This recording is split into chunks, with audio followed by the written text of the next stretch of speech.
पश्चिम बंगाल में 23 और 29 अप्रैल को विधानसभा चुनाव होने हैं और चुनाव की सरगर्मियां अब पूरे शबाब पर हैं।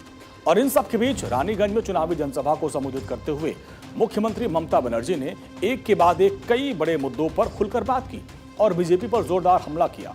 मुख्यमंत्री ने कहा कि हम सभी रामनवमी, दुर्गा पूजा, छठ पूजा, ईद, क्रिसमस सब कुछ मिलकर मनाते हैं। मुर्शिदाबाद की घटना का जिक्र करते हुए उन्होंने कहा कि नेताजी सुभाष चंद्र बोस के करीबी सहयोगी शहनवाज खान थे, ये बताना जरूरी है।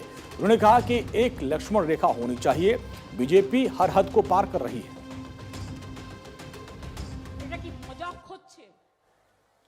क्या हो रहा है? लक्ष्मण का एक रेखा होता है जिसको लक्ष्मण का गंडी बोलता है। सीता देवी को कहा गया था आप लक्ष्मण गंडी पार मत करो। BJP is crossing all the limits. First supplementary list কোথায় গেল? নরেন বলল 1 কোটি, আমি বলবো ওটা বলেছিল 1 কোটি 20 লক্ষ, আর আমি মিলিয়ে দিচ্ছি সংখ্যাটা।